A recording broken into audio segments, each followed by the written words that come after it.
सभी को मेरा नमस्कार। मैं संदीप बंसल डाइवर्शन क्लासेस के ऑनलाइन मंच पर आप सभी का फिर से एक बार हार्दिक स्वागत करता हूं।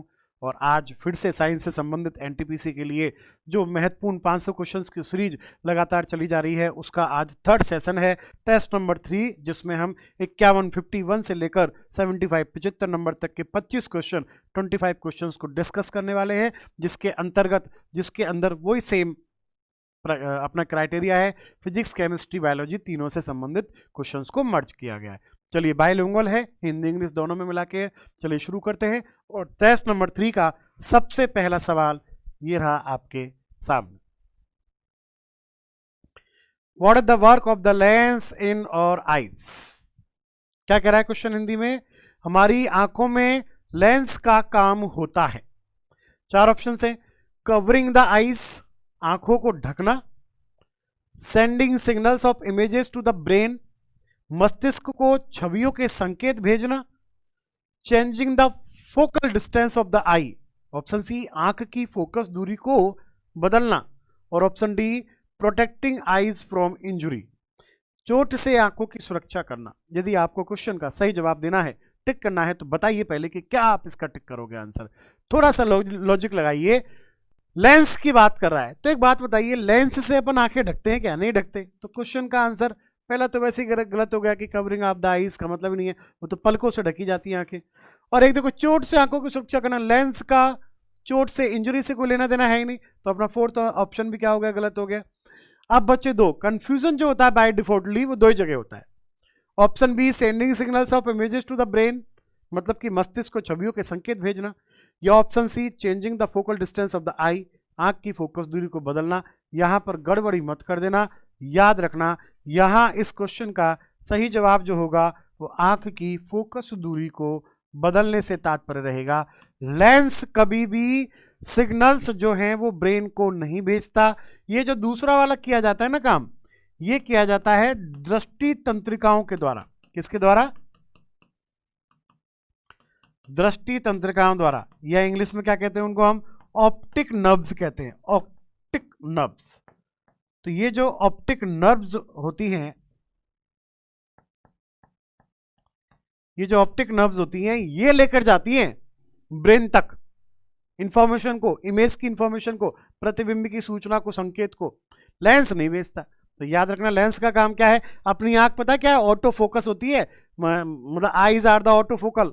ऑटो फोकस कैमरे की तरह काम करती है, बिहेव एज ए कैमरा, अपना आप ही फोकल लेंथ चेंज कर लेती है बाय डिफॉल्ट। अपन को करने, अपन नहीं है ऐसे कोई वस्तु को देख रहे हो तो आंखों को बंद कर लेते हैं या चौड़ा कर लेते हैं या नॉर्मली देखते हैं, तो वो सब क्या हो रहा है? फोकल लेंथ एडजस्टमेंट हो रही है। तो याद रखना क्वेश्चन का सही जवाब ऑप्शन सी, आंख की फोकस दूरी को बदलना, to change the focal distance of the eye with the help of lens. कौन करता है ये काम? लेंस करता है। और ये भी मैं बता दूं, लेंस किसकी मदद से करेगा? तो वहां पर मांसपेशियां होती हैं, उनको कहते हैं सिलियरी मांसपेशियां। आंख के अंदर पाए जाने वाली मांसपेशियां, मसल्स जो है, सिलियरी मसल्स कहते हैं उनको। इंग्लिश का नाम भी यही आता है इसका, सिलियरी मसल्स। ठीक है, तो याद रखना लेंस जो ये काम करता है वो किसकी मदद से, हेल्प से करेगा? सिलियरी मांसपेशियां या सिलियरी मसल्स की मदद से करेगा। क्या करेगा? फोकल लेंथ, फोकस दूरी को चेंज करेगा। चलिए चलते हैं अगले प्रश्न की ओर। और ये रहा आपका 52 नंबर का क्वेश्चन। मनुष्य में ताप नियमन किसके द्वारा नियंत्रित किया जाता है? देखो वही सेम, थर्मो रेगुलेशन की बात कर रहा है, टेम्परेचर की बात कर रहा है। Thermo regulation in humans is controlled by, तो नॉर्मली हम जानते हैं कौन सा करता है। अब यहां पर देखो ऑप्शन चेंज कर दिए, यहाँ यकृत लीवर की बात कर रहा है, हार्ट हृदय की बात कर रहा है, फेफड़े लंग्स की बात कर रहा है, या हाइपोथैलेमस। तो देखो हाइपोथैलेमस के काम में आपको एक साथ बता ही देता हूं आज। याद रखना हाइपोथैलेमस में कौन कौन से काम याद रखने हमें। एक तो याद रखनी है भूख, हंग्री वाली बात। एक थर्स्टी वाली बात, प्यास लगना। कूल फील होना, ठंड या गर्म, हॉट फील होना, ये सब कौन फील कराएगा? यही फील कराएगा। तापमान का नियम, टेम्परेचर कंट्रोल कौन करता है? टेम्परेचर कंट्रोल कौन करेगा? यही करेगा हाइपोथैलेमस। और क्वेश्चन का आंसर वही बनेगा। फीलिंग्स, फीलिंग्स संवेदनाएं। फीलिंग्स का मतलब समझते हो? संवेदनाएं। किसी से प्रेम मोहब्बत, मतलब कि लव हो जाना। किसी से घृणा, हेट करना। ईर्ष्या, जो जलन जेलसी पॉइंट होता है, ऐसी फीलिंग्स में जो होती हैं, सुख दुख, हैप्पी, रोना हंसना, ये सब सारे कंट्रोलेशन कहाँ से होते हैं? हाइपोथैलेमस वाले पार्ट से होते हैं। और याद रखना है इसको, जो एंडोक्राइन ग्लैंड्स होती है ना, अंतःस्रावी ग्रंथियां, जैसे पिट्यूटरी ग्लैंड, थायराइड ग्लैंड, इन सारी ग्रंथियों का हेडमास्टर भी किसे कहा जाता है? इन सारी ग्रंथियों का हेडमास्टर भी किसे कहा जाता है? हाइपोथैलेमस को। तो ये सारे सवाल हाइपोथैलेमस के केस में याद रखना। तो क्वेश्चन का सही जवाब बन जाएगा ऑप्शन बी, हाइपोथैलेमस। क्लियर है सभी को? चलिए चलते हैं अगले प्रश्न की ओर, और ये रहा आपका अगला प्रश्न 53। स्वैच्छिक कार्यों के लिए सुनिश्चितता, अंग विन्यास, निर्वहन और शरीर का संतुलन बनाए रखने के लिए उत्तरदायी कौन सा भाग होता है? Which is responsible for ensuring voluntary actions, discharging limbs and maintaining the balance of the body? Which part controlled? Option A मध्य मस्तिष्क, मिडिल ब्रेन, ऑप्शन बी अनुमस्तिष्क, सेरिबेलम, ऑप्शन सी प्रमस्तिष्क, सेरिब्रम, ऑप्शन डी मेरुरज्जु, spinal cord. देखो याद रखना, मैं आपको बता दूं सिंपल शब्दों में, ऐच्छिक क्रियाओं का नियंत्रण, ऐच्छिक का मतलब क्या हो गया? Voluntary action. Voluntary action, voluntary का मतलब मैं घूमूं ना घूमूं मेरी मर्जी, मैं पढ़ूं ना पढ़ूं मेरी मर्जी, जो आपके अकॉर्डिंग काम हो, आपकी इच्छा के अनुसार काम हो, आपके लिए डिजायरेबल हो, ऐसे का कंट्रोलेशन कहां से होता है? और दूसरा साथ की साथ एक काम और होता है, क्या? शरीर का संतुलन, शरीर का संतुलन, बैलेंस ऑफ द बॉडी, शरीर का संतुलन, बैलेंस ऑफ द बॉडी। मैं किस पोस्चर में खड़ा हुआ हूं, आप किस पोस्चर में बैठे हुए हो, कोई किस पोस्चर में लेटा हुआ है, तो जो बॉडी पोस्चर है, बैठना, उठना, चलना, कूदना, लेटना, इन सब का संतुलन, बैलेंसिंग कौन करता है? यही पार्ट करेगा। और दोनों का आंसर आता है कौन? अनुमस्तिष्क, सेरिबेलम। हिंदी में कहते हैं अनुमस्तिष्क, इंग्लिश में सेरिबेलम।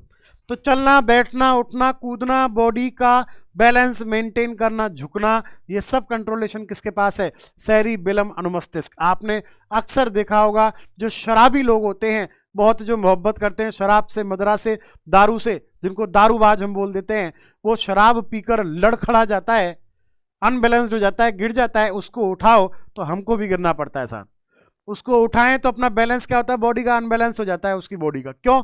क्योंकि शराब अटैक किस पर करती है? अल्कोहल, जो ड्रिंकेबल अल्कोहल होती है, वो अटैक किस पार्ट पर करती है? ब्रेन के, वो सेरिबेलम पर ही अटैक करती है, ताकि मनुष्य का, इंसान का, जो भी शराबी है, जो शराब पी रहा है, जो दारू पी रहा है, अल्कोहल का यूज कर रहा है, उसका सेरिबेलम कुछ समय तक, जब तक नशा रहेगा तब तक अस्थायी, टेम्परेरी काम करना बंद कर देगा, इसलिए उसका बैलेंस बिगड़ जाता है। तो याद रखना, शरीर का संतुलन और ऐच्छिक क्रियाओं का नियंत्रण, ऑप्शन बी अनुमस्तिष्क, सेरिबेलम के माध्यम से होता है। चलिए चलते हैं अगला प्रश्न 54 नंबर का आपकी स्क्रीन पर।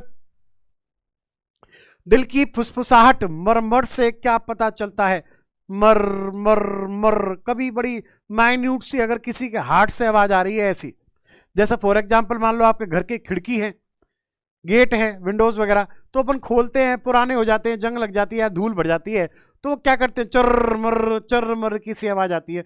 सेम कहानी अपने हार्ट में है, किसी के हार्ट में है, तो दिल की फुसफुसाहट, मरमर से क्या पता चलता है? What does the murmur of the heart reveal? 4 option. 2 स्पून कपाट, वॉल्व खराब हो चुके हैं, defective valve, option B oxygen की कमी, deficiency of oxygen, option C दिल का विस्थापन, हार्ट ही खिसक गया अपनी जगह से, डिस्प्लेसमेंट ऑफ हार्ट, या ऑप्शन डी मांसपेशियों का अनियमित विकास, irregular development of the muscles. क्या रिप्रेजेंट करता है? मरमर ऑफ द हार्ट, दिल से, आपके हृदय से, मान लो किसी के हृदय से मरमर की आवाज आ रही है, इसका मतलब क्या प्रदर्शित हो रहा है? बताइए 4 में से सही जवाब क्या होगा? मांसपेशियों के अनियमित विकास से, मतलब कि इरेगुलर डेवलपमेंट ऑफ मसल से कोई लेना देना नहीं है। दिल, हार्ट कभी डिस्प्लेस होता है क्या? बॉडी का अंग डिस्प्लेस, ऑर्गन डिस्प्लेस अगर हो गया तो खेल ही खत्म हो जाएगा। अब बचे ऑप्शन 2 स्पून कपाट मतलब डिफेक्टिव वॉल्व, और ऑक्सीजन की कमी मतलब deficiency of oxygen, oxygen deficiency. अक्सर स्टूडेंट्स ऑक्सीजन डेफिशिएंसी टिक कर देते हैं, पर आपको सिंपल सा आइडिया लगाना है, सिंपल सी हिंट लेनी है कि गेट या खिड़की को आप खोलोगे तो चर्र की आवाज़ आती है, सेम आवाज़ अगर हार्ट से आ रही है तो हार्ट के अंदर क्या होते हैं? बाल्व होते हैं। जिनको हिंदी में क्या कहते हैं, कपाट। कितने वाल्व होते हैं, 4। सवाल आता है कि मनुष्य के हृदय में, in the heart of human, how many valves are there, कितने वाल्व कपाट होते हैं? तो याद रखें 4 कपाट होते हैं। भाग पाट भी 4 होते हैं, 4।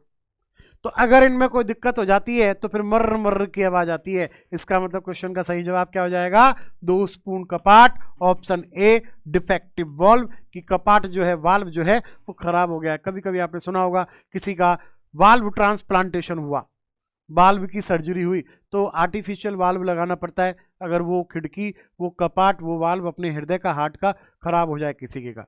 चलिए चलते हैं। तो ये क्वेश्चन था, तो याद रखना आज से, दिल की फुसफुसाहट murmur, what the murmur of the heart reveal, defective valve, 2 स्पून कपाट। इसी के साथ चलते हैं अगले प्रश्न की ओर, और ये रहा 55 नंबर का क्वेश्चन। पढ़िए और सोचिए क्या क्वेश्चन का आंसर हो सकता है। Name the feature of adaptation of human eyes that enables us to see near and distance objects।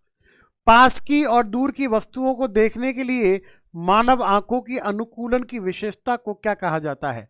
कोई दूर वस्तु है तो ऐसा करके देखते हैं, पास वस्तु हो तो अपन ऐसा करके देखते हैं। कभी आंखों को चौड़ा लेते हैं, कभी आंखों को मिचोड़ लेते हैं, मतलब कॉन्ट्रैक्ट कर लेते हैं या एक्सपेंशन कर लेते हैं। उसी चीज की ये बात कर रहा है कि पास और दूर की वस्तु को देखने के लिए जो अनुकूलन की जो स्थिति होती है, enables us to see near and far distance। Name the feature of adaptation, वो क्या कहलाता है? 4 ऑप्शन है, निकट दृष्टि कहलाएगा, सामंजस्य कहलाएगा, वयोवृद्ध कहलाएगा, या सुधार कहलाएगा। इंग्लिश में बात करें, मायोपिया कहलाएगा, हार्मोनी कहलाएगा, प्रेस बायोपिया कहलाएगा, या करेक्शन कहलाएगा। हार्मोनी के साथ कभी कभी एक वर्ड और जोड़ देते हैं, हार्मोनी, या फिर आप उसको एडजस्टमेंट भी बोल सकते हो। एडजस्टमेंट वर्ड भी ठीक रहेगा, हार्मोनी भी आप यहाँ बोल सकते हो। तो बताओ, सामंजस्य की क्षमता रहेगी, या निकट दृष्टि मायोपिया की रहेगी, या वयोवृद्ध प्रेस बायोपिया की रहेगी, या सुधार करेक्शन की? और मैं इस क्वेश्चन का, आपने सोच लिया होगा आंसर, मैं इस क्वेश्चन का जवाब बता दूं। सिंपल सी बात है यार, पास दूर, आंखों को मिचोड़ना, कॉन्ट्रैक्ट करना, एक्सपेंड करना, ये सब क्या है? एडजस्ट ही तो कर रहे हैं अपन किसी चीज को। भाई कैमरा सेट नहीं हो रहा, एडजस्ट करो, एडजस्टमेंट। सामंजस्य की क्षमता, हार्मोनी कैपेसिटी। तो इस क्वेश्चन का सही जवाब होगा ऑप्शन बी, सामंजस्य, हार्मोनी या एडजस्टमेंट प्रोसेस कहलाता है। तो इस क्वेश्चन का सही जवाब क्या होगा? सामंजस्य होगा, एडजस्टमेंट होगा। ठीक है ना? तो किसी वस्तु को देखने के लिए जो अपन आंखों की अनुकूलता देते हैं, फेवरेबल पॉइंट जो बनाते हैं, वो कहलाता है क्या? सामंजस्य क्षमता, एडजस्टमेंट कैपेसिटी। चलिए चलते हैं अगले प्रश्न की ओर, और ये रहा आपका अगला सवाल, 56 नंबर का क्वेश्चन। सामान्य आंख के लिए स्पष्ट दृष्टि की न्यूनतम दूरी है, 4 ऑप्शंस दिए हुए, 15 सेंटीमीटर, 20 सेंटीमीटर, 25 सेंटीमीटर, या 30 सेंटीमीटर। फिर से क्वेश्चन पढ़ो। The minimum distance of the clear vision for our normal eye is what? 4 options are here, 15 centimetre, 20 centimetre, 25 centimetre, 30 centimetre. अक्सर एग्जाम में 2 सवाल में से कोई एक पूछ लिया जाता है। सवाल आता है कि स्पष्ट दृष्टि की न्यूनतम दूरी।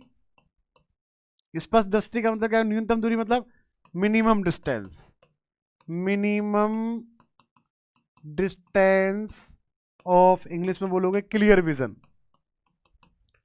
और या फिर पूछेगा स्पष्ट दृष्टि की अधिकतम दूरी। दोनों ही बता देता हूं मैं आपको।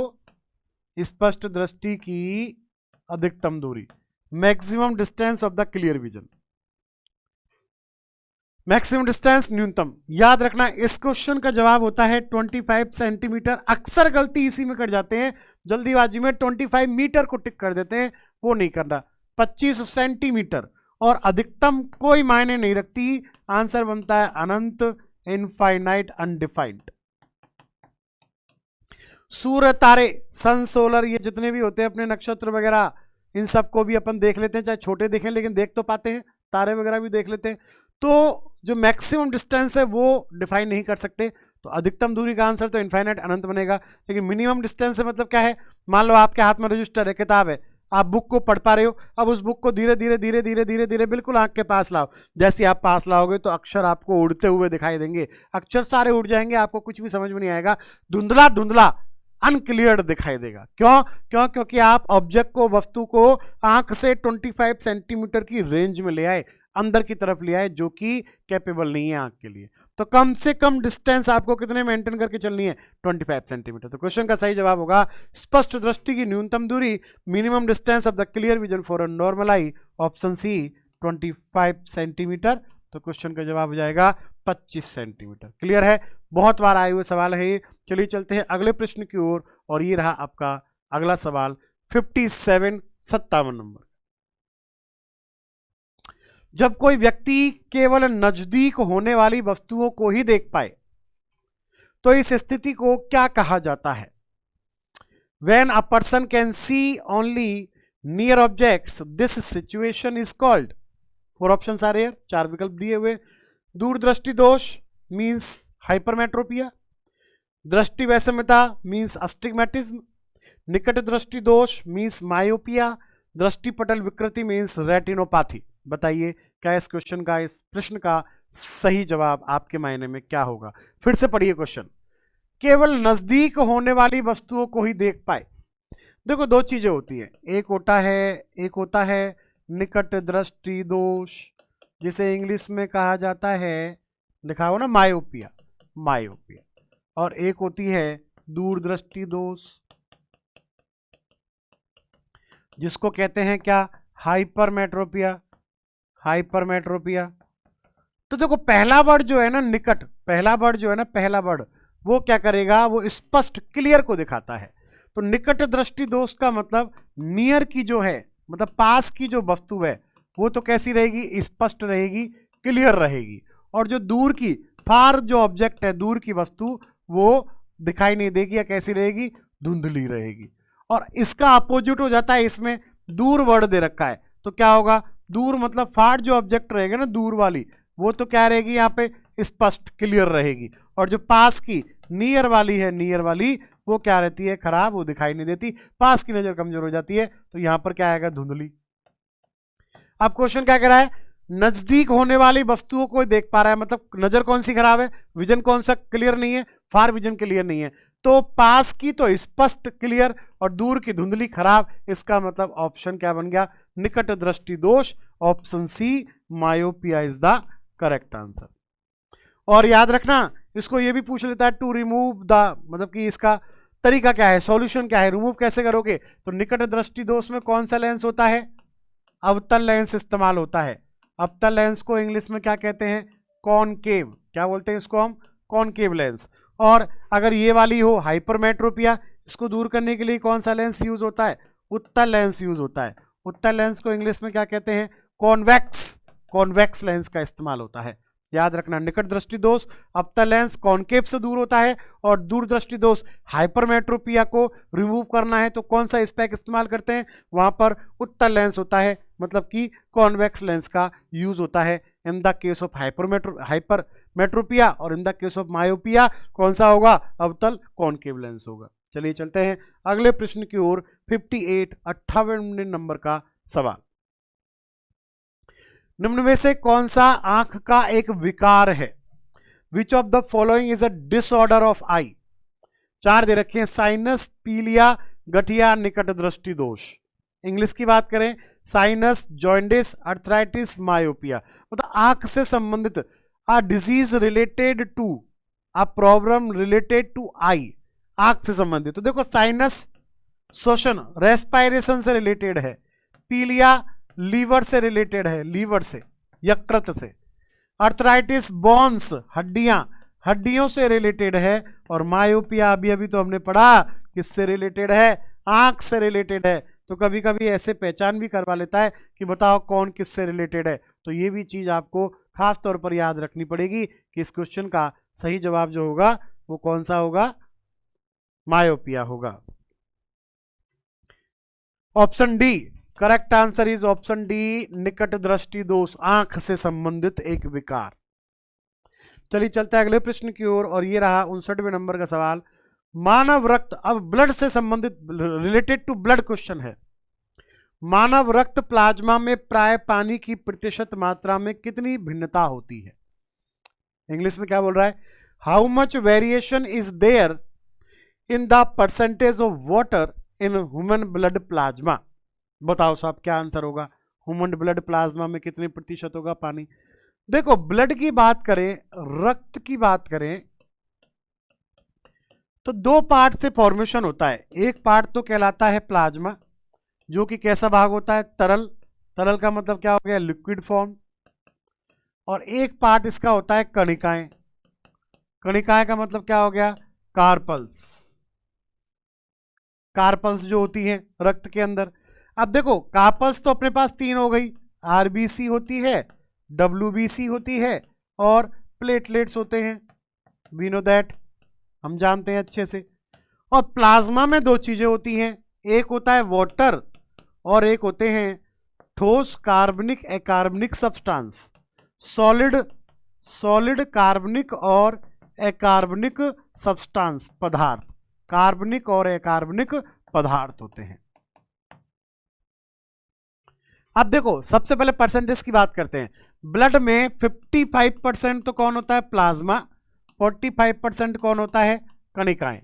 55% प्लाज्मा होता है ब्लड के अंदर और 45% कणिकाएं। अब इस प्लाज्मा की बात करें तो प्लाज्मा में दो चीजें हुई, एक तो वाटर हुआ और एक सॉलिड कार्बनिक अकार्बनिक सब्सटेंस हुए, प्रोटीन वगैरह, सोडियम, मैग्नीशियम, कैल्शियम वगैरह, ऐसी चीजें, मिनरल्स वगैरह। तो जल जो होता है ना, वाटर, वो प्लाज्मा का कितना प्रतिशत होता है? 90 से 92%। और जो ठोस कार्बनिक अकार्बनिक होते हैं वो होता है 8 to 10%। तो याद रखना, प्लाज्मा में 90 से 92, 90 से 92% पानी होता है। तो क्वेश्चन का सही जवाब क्या हो जाएगा?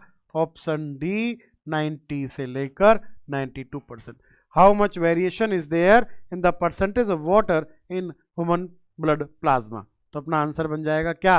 बिल्कुल सही जवाब। सिंपल सा बात है, सवाल बन जाएगा 90 से लेकर 92% होता है, ऑप्शन डी होता है।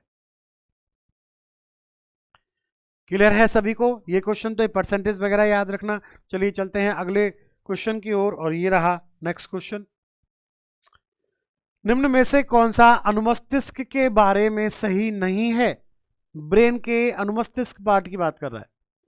Which of the following is not correct about cerebellum. Cerebellum यह पश्चिम मस्तिष्क का एक भाग है।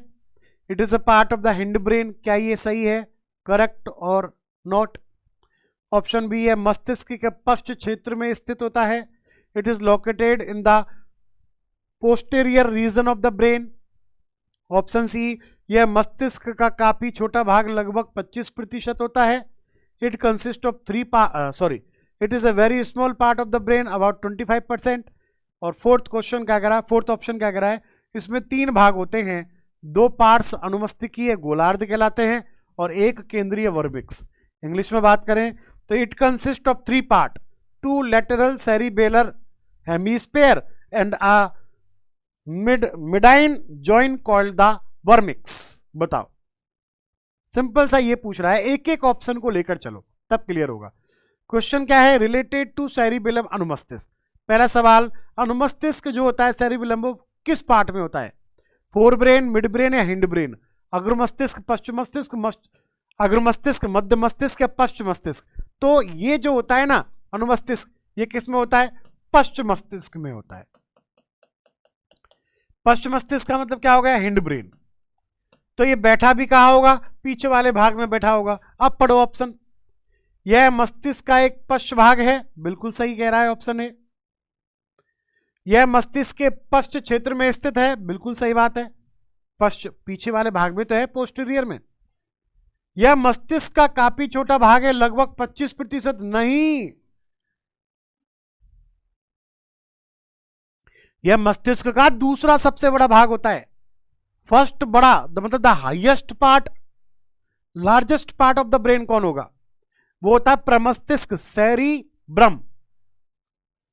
और दूसरा सबसे बड़ा कौन होता है? Cerebellum. Second largest part of the brain is what? Cerebellum, अनुमस्तिष्क। तो ये स्मॉल पार्ट नहीं होता, तो ये बात गलत दे रखी है इसमें। और तीसरी बात बिल्कुल सही लिखी हुई है चौथे में, कि दो तो पार्ट्स अनुमस्तिकीय गोलार्ध होते हैं और एक केंद्रीय वर्मिक्स होता है। मतलब कि 2 लैटरल सेरिबेलर हेमिस्फेयर होते हैं और एक होता है वर्मिक्स। ये बिल्कुल सही लिखा हुआ है। तो क्वेश्चन में गलत बात क्या लिखी हुई है? ऑप्शन सी गलत बात लिखी हुई है। तो क्वेश्चन का सही आंसर हो जाएगा कि यह मस्तिष्क का काफी छोटा भाग लगभग 25% होता है जो कि सूट नहीं करता। मतलब कि क्वेश्चन का सही जवाब क्या होगा? Option C. और मस्तिष्क से संबंधित कौन सी बात गलत लिखी हुई है? ऑप्शन सी गलत लिखा हुआ है। यह सेकंड लार्जेस्ट पार्ट होता है ब्रेन का।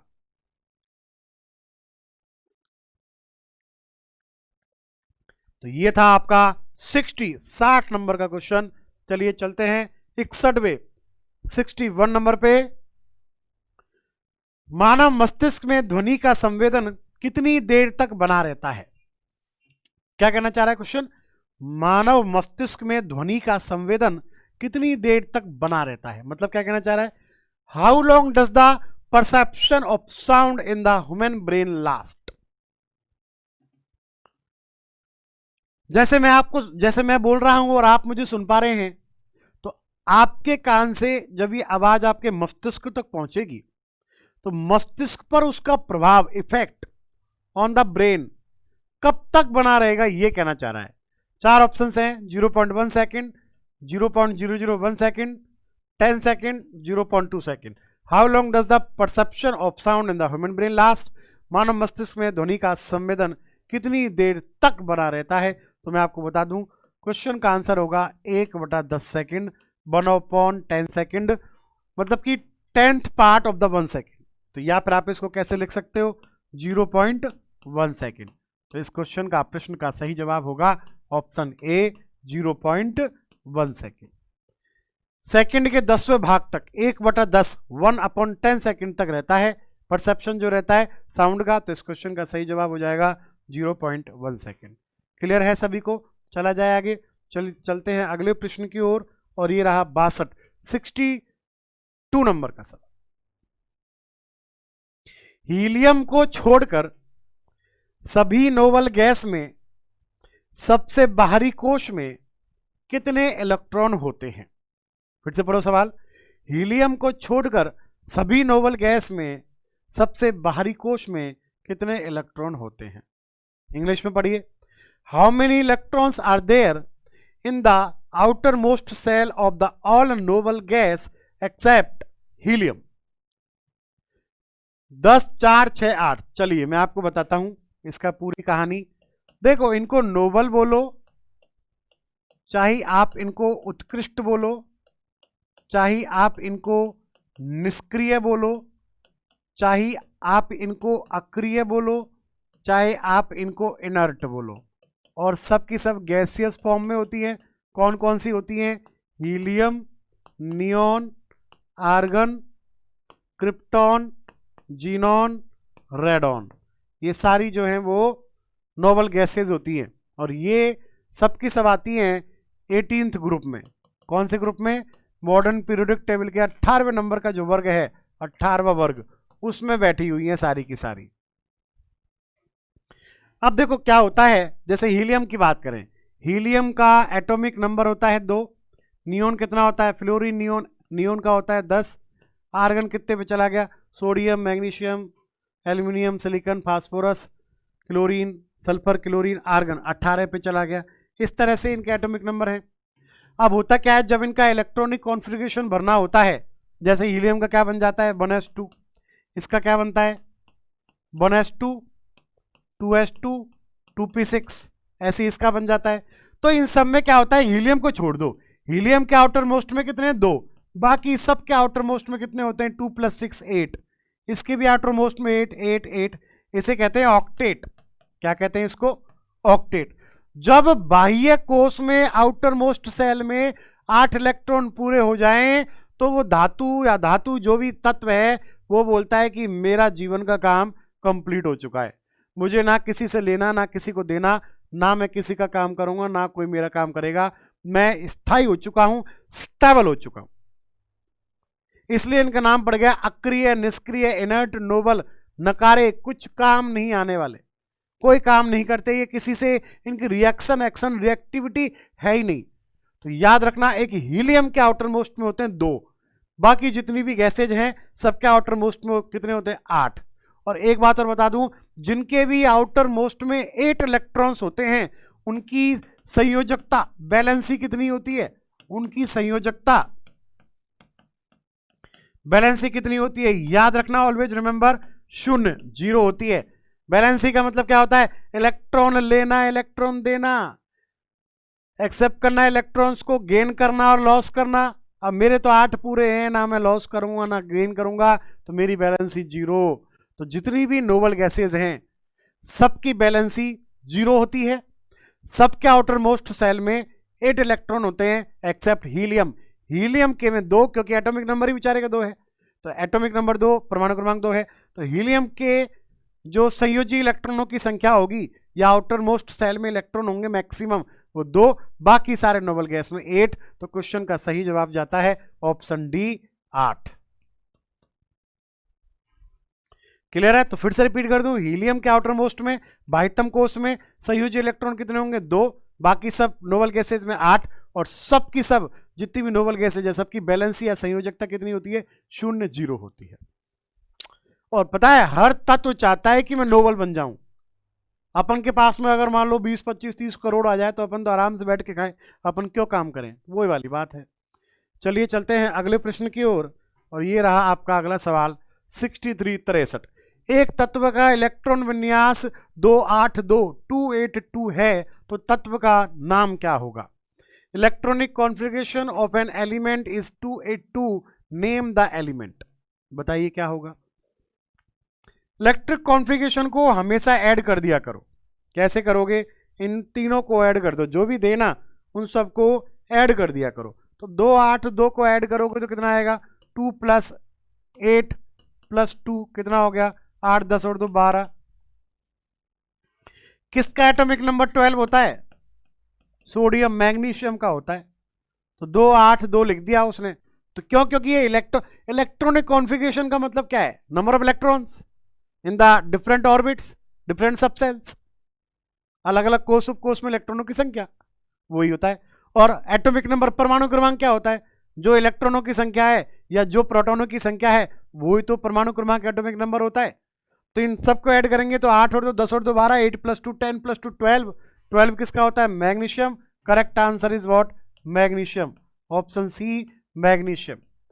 जितने भी ऐसे लिख देना 2,8, ये वो, उन सबको ऐड कर देना, वो कहलाएगा एटॉमिक नंबर। अब देख लेना, याद होंगे आपको 30 तक तो भैया जरूर याद रखना। आधुनिक आवर्त सारणी मॉडर्न पीरियोडिक टेबल के अकॉर्डिंग 1 से लेके 30 तक याद रखना। Hydrogen, helium, lithium, beryllium, boron, carbon, nitrogen, oxygen, fluorine, neon, sodium, magnesium, aluminium, फिर क्या आता है? सिलिकॉन आता है, फास्फोरस आता है, सल्फर आता है, क्लोरीन आता है, आर्गन आता है, कैल्शियम आता है, मतलब potassium, calcium, scandium, titanium, vanadium, chromium, manganese, iron, cobalt, निकल, कॉपर, जिंक, ऐसे 30 याद रखना, काम बन जाएगा। तो ये था आपका क्वेश्चन 63 कि इलेक्ट्रॉनिक कॉन्फ़िगरेशन से कैसे पता करोगे कि कौन सा तत्व का नाम होगा। तो ये आ गया आपका ऑप्शन सी मैग्नीशियम। चलिए चलते हैं अगले प्रश्न की ओर। 64वां 64 नंबर का क्वेश्चन पढ़िए। देखो आ गया। अब तो बता दो, मैं बता चुका इस क्वेश्चन को ऑलरेडी। इस क्वेश्चन का जवाब क्या होगा? जिस परमाणु की बाह्य कक्षा में इलेक्ट्रॉनों की संख्या पूर्ण होती है उसकी संयोजकता होती है। The atom in which the number of electrons in the outer orbit is complete has a valency of, पूर्ण का मतलब 8 से ही है, 8 इलेक्ट्रॉन पूरे मतलब पूर्ण। तो मैंने बताई थी संयोजकता क्या होगी, नोबल गैस की बात कर रहा है, आंसर क्या बन जाएगा? Option D. अभी अभी तो बताया था नोबल गैस के केस में, देखो ये बताया था क्वेश्चन, ये गया 8 संयोजकता, संयोजकता शून्य, तो उसी क्वेश्चन की बात कर रहा है। तो इस क्वेश्चन का आंसर क्या बन जाएगा? जिसके भी आउटर मोस्ट में अगर कंप्लीट का मतलब 8 इलेक्ट्रॉन्स होता है, ऑक्टेट, 8 पूरे हैं, अष्टक बोलते हैं हिंदी में, अष्टक पूरा है, ऑक्टेट पूरा है, तो उसकी संयोजकता 0, कोई रिएक्टिविटी उसके अंदर नहीं आएगी। चलिए चलते हैं अगले प्रश्न की ओर। 65 पढ़िए, थोड़ा सा लेंदी है, आराम आराम धीरे धीरे से पढ़िए और बताइए क्या होगा जवाब। समान रासायनिक गुण वाले 2 तत्वों के लिए निम्न में से कौन सा विकल्प सही है? इंग्लिश में 65, विच of the following is correct for 2 elements with similar chemical properties. 4 option हैं, तत्वों में संयोजी इलेक्ट्रॉनों की संख्या समान होगी, तत्वों में संयोजी इलेक्ट्रॉनों की संख्या अलग अलग होगी, तत्वों के परमाणु द्रव्यमान अलग अलग होंगे, या तत्वों के परमाणु द्रव्यमान समान होंगे। 4 options. They will have the same number of valency electrons. Option 2, they will have different number of valency electrons. Option 3, their atomic mass will be different. Option 4, their atomic masses will be the same. समझ में आया कुछ? चलिए मैं बताता हूं question क्या कह रहा है। वो कह रहा है कि कोई दो तत्व है, मान लो एक एक्स है और एक वाई है, दोनों की केमिकल प्रॉपर्टीज सेम है। दोनों की केमिकल प्रॉपर्टीज का मतलब क्या हो गया? रासायनिक गुण समानता दर्शाते हैं, समान केमिकल प्रॉपर्टीज है। तो इससे हम क्या निष्कर्ष निकाल सकते हैं, क्या रिजल्ट पर पहुंच सकते हैं कि क्या उन दोनों के संयोजी इलेक्ट्रॉन मतलब बैलेंस इलेक्ट्रॉन का नंबर सेम है या अलग अलग है, या फिर उनके मास द्रव्यमान सेम है या अलग अलग है।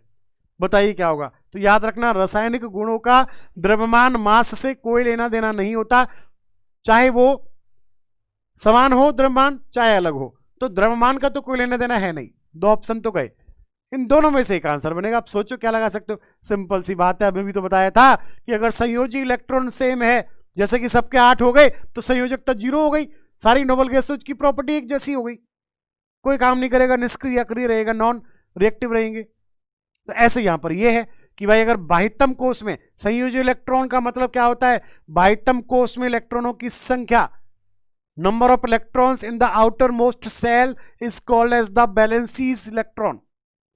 तो अगर संयोजी इलेक्ट्रॉनों की संख्या, बाह्यतम कोष में इलेक्ट्रॉनों की संख्या किन्हीं दो तत्वों की समान है, तो उनके रासायनिक गुणों में भी समानता, similarity in the chemical properties absorb मतलब कि अकर होगी। तो इस क्वेश्चन का सही जवाब हो गया option A. They will have the same number of valency electrons, इसलिए रिप्रेजेंट या reflect the same chemical properties. चलते हैं अगले प्रश्न की ओर, और ये रहा 66वें नंबर का सवाल। नाइट्रोजन के परमाणु में उपस्थित न्यूट्रॉनों की संख्या कितनी होगी? The number of neutrons present in the atom of nitrogen. करो कैलकुलेट। देखो नाइट्रोजन को कैसे लिखते हैं हम जानते हैं, 7n14 लिखा जाता है, ठीक है। ये तो होता है एटॉमिक नंबर और ये होता है एटॉमिक वेट, या आप इसको बोल सकते हो परमाणु भार, या फिर बोल सकते हो द्रव्यमान संख्या, या फिर क्या बोलते हैं इसको, परमाणु भार बोलते हैं। और ये नीचे जो लिखा रहता है वो क्या होता है? परमाणु क्रमांक, एटॉमिक नंबर। अब देखो ये जो रिप्रेजेंट करेगा ना, वो नंबर ऑफ इलेक्ट्रॉन्स और नंबर ऑफ प्रोटॉन को रिफ्लेक्ट करेगा। नीचे जो लिखा होता है वो प्रोटॉन और इलेक्ट्रॉन की संख्या होती है। ऊपर जो लिखा रहता है ये द्रव्यमान संख्या, परमाणु भार, ये प्रोटॉन प्लस न्यूट्रॉन होता है, प्रोटॉन प्लस न्यूट्रॉन होता है ये। अब देखो ये तो हो गया इलेक्ट्रॉन या प्रोटॉन, तो मतलब प्रोटॉन तो कितने हो गए यहां पर? 7, और 14 क्या दे रखा है? P प्लस N, वो कितने हैं? 14, 14। अब दोनों को अगर मैं घटा दूं, दोनों को घटा दूं तो P से P कैंसिल हो जाएगा, बचेगा क्या? न्यूट्रॉन। तो इन दोनों को सब्ट्रैक्ट कर दो, 14 में से 7 गए तो सब्ट्रैक्ट करो 7 फ्रॉम द 14, कितना बचेगा? 7 आंसर आएगा। तो क्वेश्चन का सही जवाब हो गया ऑप्शन सी। सिंपल सा कंसेप्ट याद रखना, 7n14। फॉर एग्जाम्पल में जैसे मान लो मैंने लिख दिया 19 पोटेशियम 40, इस तरह से लिख दिया मान लो। अब मैं कहूं कि बताओ इसके अंदर इलेक्ट्रॉन मतलब कि इलेक्ट्रॉन प्रोटॉन न्यूट्रॉन की संख्या कितनी है? तो देखो ये क्या होगा? इलेक्ट्रॉन, तो इलेक्ट्रॉन भी कितने होंगे? 19, प्रोटॉन भी कितने होंगे? 19। न्यूट्रॉन निकालना हो तो क्या करना? दोनों को सब्ट्रैक्ट कर देना। तो दोनों को सब्ट्रैक्ट करेंगे तो कितना आंसर आएगा? 20 और 1 21, 21 आंसर आएगा। तो ऐसे यहां पर किया, दोनों को सब्ट्रैक्ट कर दो यहां से यहां, तो 14 माइनस 7 जो बचेगा वो क्या होगा? न्यूट्रॉन होगा। और याद रखना लिखते कैसे हैं? 1H1 हाइड्रोजन को, 2He4 लिखते हैं हीलियम को, 3Li7 लिखते हैं इसको, है ना, hydrogen helium lithium beryllium, 4 beryllium लिखते हैं 8, ऐसे 5 बोरॉन का 11, 6 कार्बन का 12, है ना, 7 पे कौन आती है? नाइट्रोजन 14, ऑक्सीजन के लिए लिखते हैं 8 O16। ऐसे स्ट्रक्चर में भी याद रखना, तभी तो जवाब दे पाओगे, वरना कैसे दे पाओगे? संभव ही नहीं है। चलिए चलते हैं अगले प्रश्न की ओर। 67 67 नंबर का क्वेश्चन आपकी स्क्रीन पर। एक तत्व के नाभिक में 15 प्रोटॉन और 22 न्यूट्रॉन है, इसकी द्रव्यमान संख्या होगी। An element has 15 protons and 22 neutrons in its nucleus. What is the atomic number? बता सकते हो? अरे भैया अभी अभी तो बताया था। द्रव्यमान संख्या का मतलब क्या है? द्रव्यमान संख्या मतलब द्रव्यमान संख्या बोलो, चाहे परमाणु भार बोलो, चाहे एटॉमिक वेट बोलो, वो क्या होता है? प्रोटॉन प्लस न्यूट्रॉनों की संख्या का कुल योग। टोटल नंबर ऑफ मतलब total of number of protons and number of neutrons. Proton plus neutron की संख्या का योग परमाणु भार या द्रव्यमान संख्या कहलाता है। अब प्रोटॉन कितने दिए हुए? 15 प्लस न्यूट्रॉन कितने दिए हुए? 22। कितना आंसर आ गया? 22 10 32 5 37 37। तो क्वेश्चन का सही जवाब क्या हो जाएगा कि द्रव्यमान संख्या क्या होगी? 37 होगी। ऑप्शन डी होगा। चलिए चलते हैं अगले प्रश्न की ओर, और ये रहा नेक्स्ट क्वेश्चन 68 68। निम्न में से किसके अणुओं के बीच आकर्षण बल अधिक होगा? 4 ऑप्शन हैं। द्रव, गैस, प्लाज्मा, ठोस। Which of the following molecules has maximum attraction force? Fluid मतलब द्रव, plasma option C, gas option B, ठोस सॉलिड। देखो 5 अवस्थाएं जनरेट की हुई हैं। जनरेट क्या मतलब बताई हुई हैं बाय द साइंटिस्ट। ठोस, द्रव, गैस, प्लाज्मा, और फिफ्थ बताई हुई है boss Einstein condensate. Boss Einstein condensate 5 अवस्थाएं बताई हुई हैं, first, second, third, fourth, fifth. अब देखो, अब तुम बोलो कि अट्रैक्शन फोर्स कहाँ ज्यादा होगा? भाई जितना ज्यादा होगा उतना ही जुड़ा हुआ होगा। तो जुड़ा हुआ कौन है? ठोस। तो इसमें होता है सर्वाधिक, मतलब यहां से और यहां की ओर जाओगे ना तो आकर्षण बल क्या होता है? घटता चला जाता है। अट्रैक्शन फोर्स जो बीच का होगा वो घटता चला जाता है। तो हाईएस्ट अट्रैक्शन फोर्स, सर्वाधिक आकर्षण क्षमता ठोस में, उससे कम द्रव, उससे कम गैस, उससे कम प्लाज्मा, उससे कम बॉस आइंस्टीन कंडेंसेट। तो क्वेश्चन का सही जवाब 4 में से बात कर रहा है, द्रव, गैस, प्लाज्मा, ठोस। तो सर्वाधिक की बात कर रहा है, सबसे कम की, अधिकतम मैक्सिमम की बात कर रहा है। तो आंसर बन गया ऑप्शन डी, सॉलिड। तो 68 का सही जवाब होगा ऑप्शन डी, सॉलिड। क्लियर है? चलिए चलते हैं अगले प्रश्न की ओर, और ये रहा 69 69वें नंबर का सवाल। तड़ित चालक, बहुत बढ़िया सवाल, कई बार इस साइंटिस्ट का नाम पूछा गया एग्जाम में। तड़ित चालक का आविष्कार किसने किया? Who invented the lightning rod? Who invented the lightning rod? तड़ित चालक का आविष्कार किसने किया? Lord Lister, Graham Bell, Benjamin Franklin, या इनमें से कोई नहीं?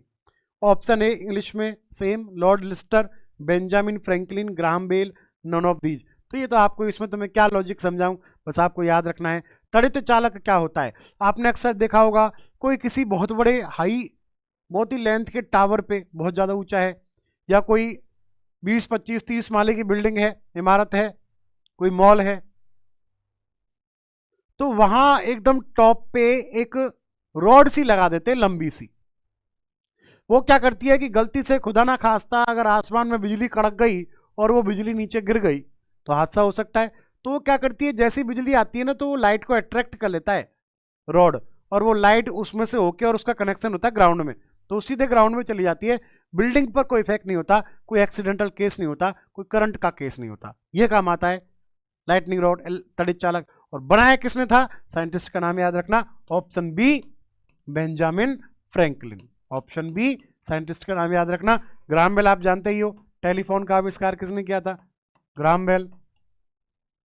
अक्सर फिजिक्स में जितने भी ये साइंटिस्ट है ना, जो जिन्होंने आविष्कार किया या डिस्कवरी करी, टीवी की, रेडियो की, है ना, साइकिल की, सुई की, डीजल इंजन की, भाप इंजन की, ये अक्सर एग्जाम में आते हैं।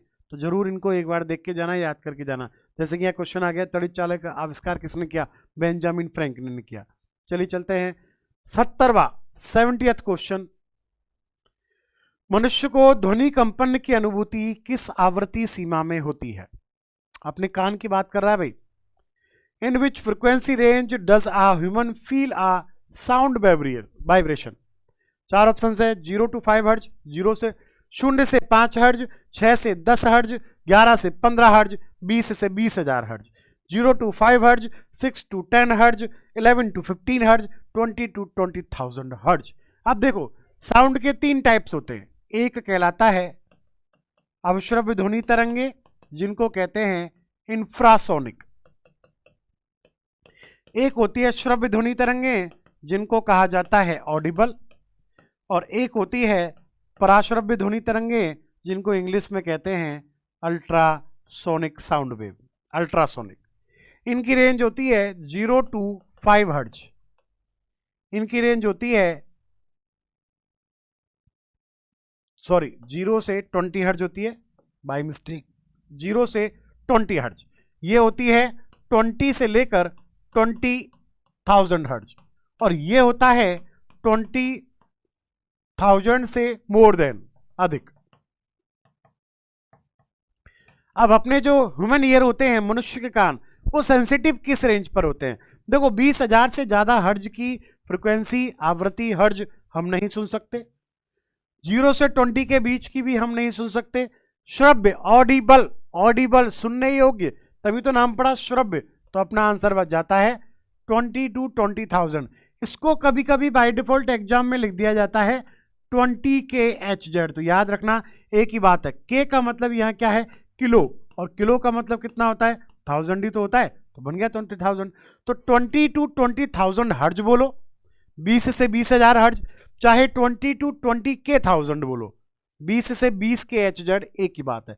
तो क्वेश्चन का सही जवाब बनता है ऑप्शन डी, 20 से 20,000 हर्ज की ध्वनि आवृत्ति, frequency range, human feel a sound vibration.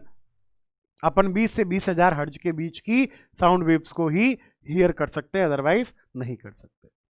चलिए चलते हैं 71वें नंबर का सवाल, क्वेश्चन, प्रश्न आपकी स्क्रीन पर ये रहा। नाभिकीय रिएक्टर में भारी जल का प्रयोग किस रूप में किया जाता है? How is heavy water used in a nuclear reactor? 4 option हैं, शीतलक, नियंत्रक, मंदक या परिरक्षक। कूलेंट, कंट्रोलर, डाइल्यूएंट या प्रिजर्वेटिव? प्रिजर्वेटर या प्रिजर्वेटिव, बताइए क्या होगा जवाब। देखिए भट्टी जो है ना, इसको भट्टी या रिएक्टर कहते हैं। नाभिकीय भट्टी बोल लो, चाहे रिएक्टर बोल लो, न्यूक्लियर रिएक्टर बोल लो। सबसे पहले तो इसकी डिस्कवरी याद रखना, खोज किसने करी थी? Discovery by, discovered by. खोज तो क्या, आविष्कार ही बोलेंगे, क्योंकि तो बनाई थी। तो आविष्कार, खोज तो नहीं बोल सकते। आविष्कार किसने किया? खोज तो उसकी होगी जो नेचर में पहले से ऑलरेडी है, एग्जिस्ट करती है। आविष्कार बनाई किसने? तो एक क्वेश्चन तो याद रखना, इसका आंसर बनता है एनरिको फर्मी। किसने बनाई? Enrico Fermi. दूसरा सवाल ये पूछता है कि इसकी थ्योरी किस पे डिपेंडेंट है? तो याद रखना वो कहलाती है नाभिकीय विखंडन। विखंडन मतलब टूटना, ब्रेक होना। और वो भी कौन सी होती है? कंट्रोल्ड सीरीज, नियंत्रित श्रृंखला अभिक्रिया। तीसरा और चौथा, एक इसमें आता है नियंत्रक छड़ें कौन होती है, कंट्रोलर का काम कौन करेगा। और एक आता है मंदक, डाइल्यूएंट, स्लोअर का काम कौन करेगा? मंदक। तो आपको बता दूं, ये तो होता है नियंत्रक, जो कंट्रोलर का काम करता है वो तो कौन करता है? कैडमियम या बोरॉन करेगा, इनकी रॉड लगी होती है। और जो मंदक करेगा, मंदक का काम वो कौन करता है? या तो करता है ग्रेफाइट या फिर करता है हैवी वाटर, मींस कौन? भारी जल। तो भारी जल, हैवी वाटर मैंने कहा लिखा? मंदक में। तो option C is the correct, diluent. Option C मंदक, स्लोअर भी बोल सकते हो। मंदक का मतलब क्या है? देखो जब न्यूक्लियर रिएक्टर में काम होगा तो वहां पर क्या होगा? न्यूट्रॉन का विस्फोट होता है, बहुत सारे न्यूट्रॉन्स निकल के भागते हैं। तो उनकी गति को, उनकी स्पीड को कम करना मतलब मंदक का काम। वो तो कौन करेगा? ग्रेफाइट की छड़ या हैवी वाटर, भारी जल। और न्यूट्रॉनों की संख्या, जैसे मान लो हर एक पे क्या होता है? 2 न्यूट्रॉन निकलते हैं। तो एक को खा जाएगा, एक को रखेगा। वो काम कौन करेगा? वो काम करेगा कैडमियम या बोरॉन की छड़, जिसको कहते हैं नियंत्रण। तो न्यूट्रॉनों की संख्या को नियंत्रित करना, controlling of the number of the neutrons by the controller, और न्यूट्रॉन की गति को मंद करना, स्लो करना बाय द मंदक डाल्यूएंट। तो याद रखना, नियंत्रक छड़े कैडमियम या बोरॉन, मंदक का काम कौन करेगा? Heavy water graphite. बनाई किसने थी? आविष्कार किसने किया था? एनरिको फर्मी ने। नाभिकीय विखंडन नियंत्रित श्रृंखला अभिक्रिया पर ये कार्य करती है। तो ये सारे क्वेश्चन न्यूक्लियर रिएक्टर नाभिकीय भट्टी, परमाणु भट्टी से हैं। चलते हैं, और ये रहा 72 72 नंबर का क्वेश्चन। निम्न में से कौन सा यंत्र प्रत्यावर्ती धारा को एक दिशा में परिवर्तित करता है? बहुत बढ़िया सवाल है। Which of the following device converts alternating current into direct current? Alternating current का मतलब क्या है? अल्टरनेटिंग का मतलब है डबल डायरेक्शन, ऊपर नीचे, और एक दिशा का मतलब upper part, only plus plus plus. जैसा आप बोल दो प्लस माइनस, पोलर बना हुआ है इसमें, प्लस माइनस इस तरह से, और यहां पर केवल प्लस पार्ट ही चल रहा है। तो ये तो होती है अल्टरनेट का पार्ट, और ये होती है डीसी का पार्ट। अगर प्योर डीसी होगी तो वैसे जाएगी, उसमें रिपल आएगा ही नहीं, फ्रिक्शन आएगा ही नहीं, तो प्योर डायरेक्ट जाएगी। तो प्योर तो हो नहीं पाती है। हाँ, ये पार्ट मिल जाता है, वन साइडेड मिल जाती है, यूनिडायरेक्शनल बन जाती है, पर उसका रिपल या फ्रिक्वेंसी उसमें रह जाती है। तो क्वेश्चन ये बोल रहा है कि निम्न में से कौन सा यंत्र प्रत्यावर्ती धारा को एक दिशा में परिवर्तित करता है? Which of the following device converts alternating current into direct current? 4 options आ रहे हैं, 4 विकल्प दिए हुए। अल्टरनेटर, कंडेंसर, ट्रांसफार्मर, इनमें से कोई नहीं। Alternator, condenser, transformer, none of these. देखो याद रखना, ट्रांसफार्मर जो काम करता है ना, वो ट्रांसफार्मर क्या करता है? वो तो ईएमएफ, जो इलेक्ट्रोमैग्नेटिक फोर्स, या जिसको वोल्टेज या विद्युत वाहक बल कहते हैं हिंदी में, उसको क्या करता है? बढ़ाता है या घटाता है। तो ये तो नहीं करेगा। कंडेंसर क्या करता है? एनर्जी स्टोर करेगा एज ए कैपेसिटर। आंसर बनता है ऑप्शन ए, अल्टरनेटर। याद रखना, अल्टरनेटर, या उसको क्या लिख देते हैं? जनरेटर, या डायनेमो भी लिख देते हैं। डीसी जनरेटर होता है ये एक्चुअल में, डीसी जनरेटर या डायनेमो। अल्टरनेटर क्या करेगा? वो क्या करेगा? एक दिशा में फ्लक्चुएट कर देगा एसी को डीसी। तो इस क्वेश्चन का सही जवाब होगा ऑप्शन ए, अल्टरनेटर या डायनेमो या डीसी जनरेटर। एसी वाला होगा तो डबल डायरेक्शन की देगा, एसी देगा। चलते हैं अगला प्रश्न 73 नंबर का। बहुत बढ़िया। एक लड़की झूले पर बैठी स्थिति में झूला झूल रही है। लड़की है, पार्क में, गार्डन में, सावन के महीने में झूला झूल रही है। उस लड़की के खड़े हो जाने पर दोनों का आवर्तकाल। उस झूला झूलती हुई लड़की झूले पर वापस खड़ी हो गई, या फिर मान लो झूले से उतर गई। दोनों ही स्थितियों में both the situations same answer रहेगा। झूला झूलती हुई लड़की अचानक झूले से उतर जाए, या झूला झूलती हुई लड़की सडनली अचानक झूले पर खड़ी हो जाए, दोनों ही क्वेश्चन का सेम आंसर होगा। A girl is swinging in a sitting position on a wooden swing. What will happen to its oscillation period when the girl stand? 4 options. कम हो जाएगा, डिक्रीज, अपरिवर्तित रहेगा, रिमेन अनचेंज्ड, अधिक हो जाएगा, इंक्रीज, इनमें से कोई नहीं, नन ऑफ दीज। देखो याद रखना, होता क्या है, जब अपन झूला झूलकर अचानक से उतर जाएं तो आपने कभी फील किया होगा, महसूस, वो झूला जल्दी जल्दी हिलने लग जाता है। या फिर आप बैठ के झूल रहे हो, बैलेंसिंग है, और जैसे ही झूले पर खड़े होकर झूलोगे तो झूला ऐसे जल्दी जल्दी हिलता है ना। बड़ा कंट्रोल करना बड़ा मुश्किल सा हो जाता है। रीजन क्या है? क्योंकि ऐसी दोनों ही बहुत सिचुएशंस, दोनों स्थितियों में आवर्तकाल, ऑक्सीलेशन पीरियड जो होता है वो कम हो जाता है। आवर्तकाल कम हो जाता है तो उसके आवर्त जो होते हैं, कंपन, या जिसको आप वाइब्रेशंस बोल सकते हैं, वो वाइब्रेशंस क्या हो जाते हैं? इंक्रीज हो जाते हैं। तो याद रखना, आवर्तकाल घट जाता है, और समय काल का मतलब ऑक्सीडेशन टाइम पीरियड, टाइम कम लगेगा तो जल्दी जल्दी भागेगा, टाइम ज्यादा लगेगा तो धीरे धीरे चलेगा, टाइम कम हो रहा है तो जल्दी जल्दी भागेगा। तो आवर्तकाल क्या होता है? घट जाता है, इसलिए वो जल्दी जल्दी दोलन करने लगता है। तो याद रखना, इस क्वेश्चन का सही जवाब होगा ऑप्शन ए, ऑक्सीलेशन पीरियड की बात कर रहा है, आवर्तकाल की। आंसर आएगा कम हो जाएगा, ऑप्शन ए, डिक्रीज। अगर कोई झूला झूलती हुई लड़की या लड़का अचानक से झूले से उतर जाए, या झूले पर सीधा खड़ा हो जाए और झूलने लगे, तो आवर्तकाल कम होगा, आवर्त दोलन, कंपन, वाइब्रेशंस इंक्रीज हो जाएंगे, बढ़ जाएंगे, ऑक्सीलेशन टाइम पीरियड कम हो जाएगा, घट जाएगा।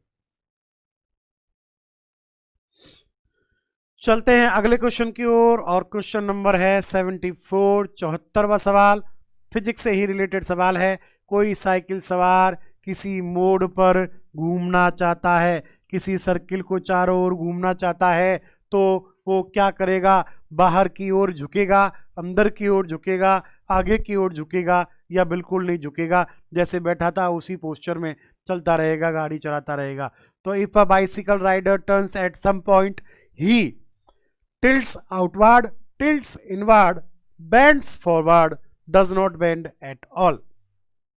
देखो, नॉर्मली अपनी बॉडी क्या करती है? ग्रास्प कर लेती है उस चीज को। जब भी अक्सर हम घूमने की कोशिश करते हैं तो अंदर की ओर झुक जाते हैं। क्यों?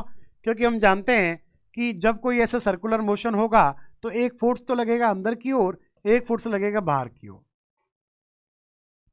अंदर की ओर चलता है उसको कहते हैं अपकेंद्रीय, अपकेंद्रीय क्या होता है? सेंट्रीपिटल। और जो बाहर की ओर लगेगा वो क्या हो जाएगा? सेंट्रीफ्यूगल।